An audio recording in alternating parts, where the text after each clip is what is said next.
A very warm welcome to all of you to Self Selection Board, a one step towards uniform। मेरा नाम है शुभम वार्ष्णेय और आज हम बात करेंगे directive, principle and state policy के बारे में। ये टॉपिक आपकी इंडियन आर्मी, नेवी, एयरफोर्स तीनों यूनिफॉर्म को पाने में मदद करेगा through CDS, NDA, AFCAT, INET and Territorial Army. So अभी तक हमने बात करी है fundamental rights, fundamental duties and right now we are talking about DPSP, right. अब ये जो तीनों चीजें हैं ये तीनों मिलाकर एक क्वेश्चन देती हैं सीडीएस में फॉर श्योर, एंड तीनों बहुत ही छोटे टॉपिक्स हैं। तो पहले के दो नहीं देखे हैं तो देख लेना। अब आते हैं आगे। अब देखो डीपीएसपी है क्या चीज, अगर आम शब्द में कहें तो डीपीएसपी क्या है। डीपीएसपी एक इंस्ट्रक्शन और सिंपल गाइडलाइंस है सरकार के काम करने के लिए, कि एक आइडियल गवर्नमेंट जो होगी वो ऐसी होगी जो इंस्ट्रक्शन को फॉलो करे।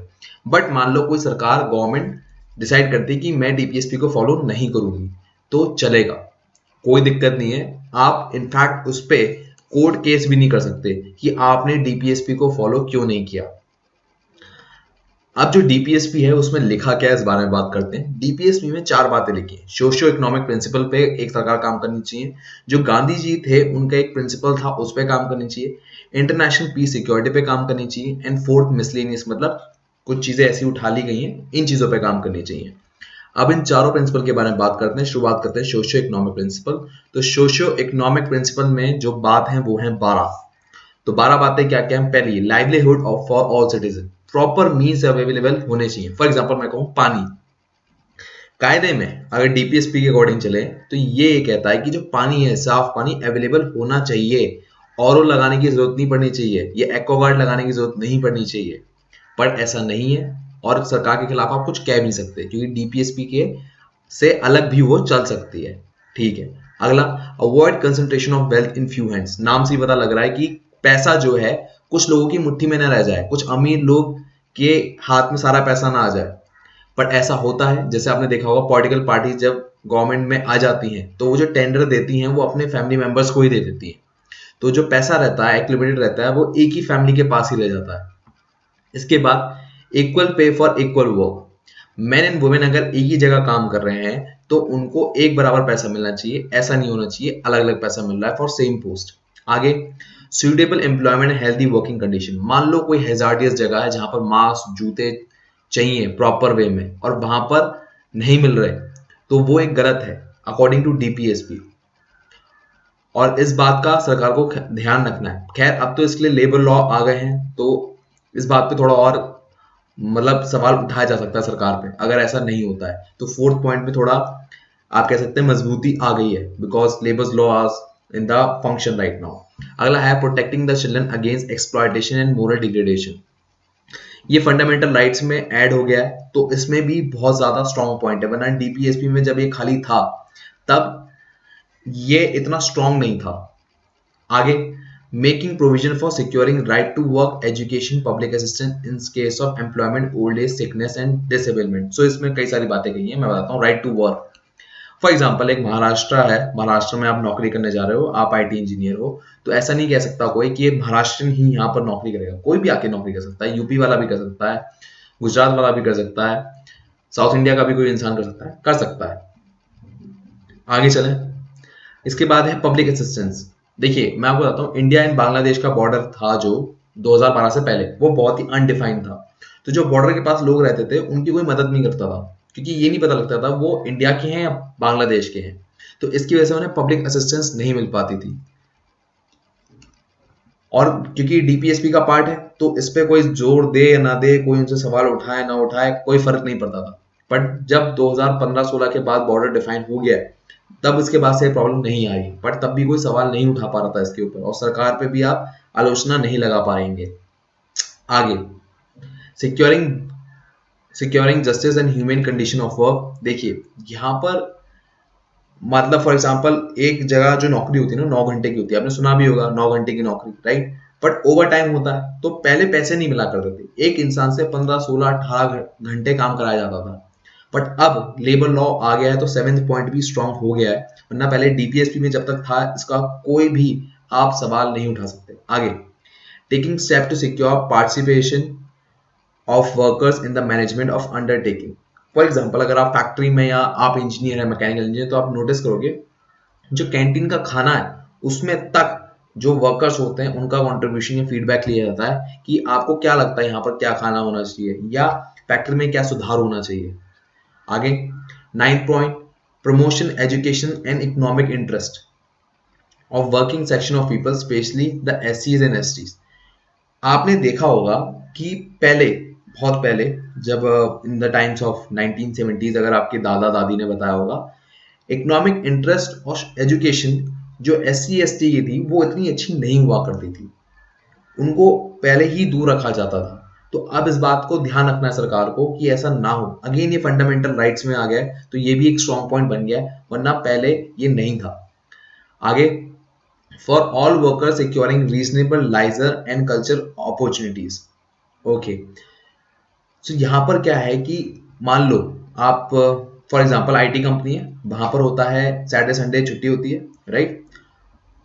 ऐसी लेबर्स के लिए भी छुट्टी डिफाइंड होनी चाहिए, या तो वीकेंड ऑफ करो या उनको कहीं ना कहीं कभी ना कभी छुट्टी दो। ऐसा ना हो कि वो बस काम करते जा रहे हैं एक मशीन की तरह, इस बात का ध्यान रखना है। अच्छा, ये जो पॉइंट मैंने बताया 4th 5th 7th 9th, ये अब भी डीपीएसपी का पार्ट है, जबकि इन पे लॉ बन चुके हैं, स्ट्रॉन्ग लॉ बन चुके हैं कि गवर्नमेंट अगर इसका ध्यान नहीं रखती तो सवाल पूछा जा सकता है सरकार से, बट आज भी ये डीपीएसपी में है। आगे, providing early childhood care education to all children until they complete the age of 6 to 14। Again यहाँ पर ये पहले कानून नहीं था फंडामेंटल राइट्स में, बट आपने देखा राइट टू एजुकेशन एक फंडामेंटल राइट बन चुकी है, तो यहाँ पर डीपीएसपी में इस पे एक वजन पड़ जाता है और आप यहाँ पर सवाल कर सकते हैं सरकार से। आगे चलते हैं। अब हमने बात कर ली सोशियो इकोनॉमिक प्रिंसिपल के बारे में, अब आते हैं गांधी प्रिंसिपल। गांधी प्रिंसिपल क्या कहता है कि पंचायत तो एक तो हर जगह होनी चाहिए, ऐसा ना हो कि वहां पर जमींदार और ऐसे लोगों की चल रही हो, पंचायत हुई ना वहां पर। दूसरी बात, कॉटेज इंडस्ट्री होनी चाहिए। कॉटेज इंडस्ट्री क्या होती है, घर में ही ना काम शुरू कर देते हैं, घर में ही कुछ कढ़ाई बुनाई का काम शुरू करते हैं, उसे हम कहते हैं कॉटेज इंडस्ट्री। इससे क्या होता है, रूरल एरिया में एम्प्लॉयमेंट जनरेट हो जाता है, इसलिए गांधी जी का ये प्रिंसिपल था। अगला है इनटॉक्सिकेटिंग ड्रिंक और ड्रग्स नहीं होने चाहिए। आपने सुना होगा गांधी जी का जो स्टेट है, मतलब गुजरात, वो ड्राई स्टेट है, तो यहाँ पर इनको कहा गया है कि ना तो आप ड्रिंक करें ना ड्रग करें, ये अच्छी बात नहीं है, injurious to physical and moral health के खिलाफ है।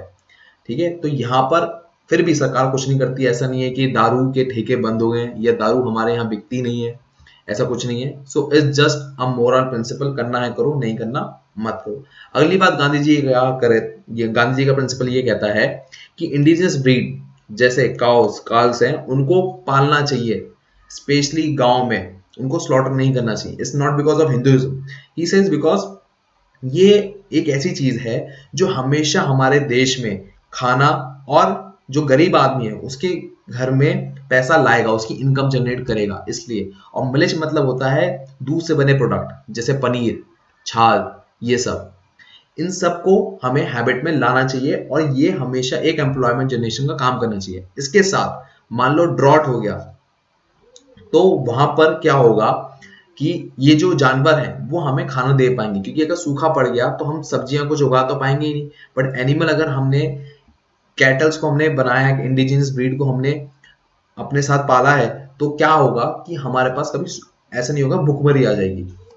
आगे चलते हैं। International peace and security related, अभी आपने देखा सिटीजनशिप अमेंडमेंट एक्ट पास हो गया है, तो उसकी वजह से क्या हुआ, कई देश ने हमसे रिश्ते थोड़े दूर करने शुरू कर दिए। जैसे बांग्लादेश की पीएम आ रही थी, वो चले गए वापस। इसके बाद जो है, जो जापान के प्राइम मिनिस्टर वो इंडिया आ रहे थे, वो उन्होंने भी कैंसिल कर दी ट्रिप।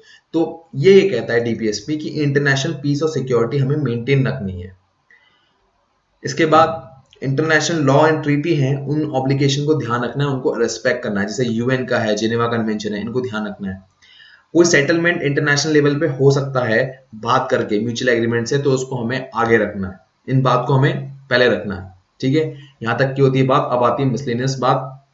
मिसलेनियस क्या है, यूनिफॉर्म सिविल कोड हो, ठीक है, कि कानून सबके लिए एक बराबर हो। जैसे ट्रिपल तलाक की बात है, तो ट्रिपल तलाक को यूनिफॉर्म सिविल कोड में ऐड करा गया कि यहाँ पर ऐसा नहीं होगी औरत को 2-3 बार बोला और तलाक हो गया। वुमेन के फेवर में लाया गया कि जैसे एक हिंदू औरत को डिवोर्स मिलता है रिस्पेक्टफुली, उसको जो जो फैसिलिटीज मिलनी चाहिए वो मिलेगी, ऐसी ही मुसलमान औरत, सिख औरत, बुद्धिस्ट, जैनिज्म, हर किसी के लिए। अगला है प्रोटेक्ट हिस्टोरिकल मॉन्यूमेंट। जैसे रेड फोर्ट हो गया। इसके बाद बाकी जो है हमारे कुतुब मीनार, ये सब है, इनकी रक्षा करी जाए। Third, save environment from pollution and protect wild life. Wild life और हमारे जो एनवायरमेंट है उसको प्रोटेक्ट करना है। Last is free legal justice. That's all. This is the end of this DPSP.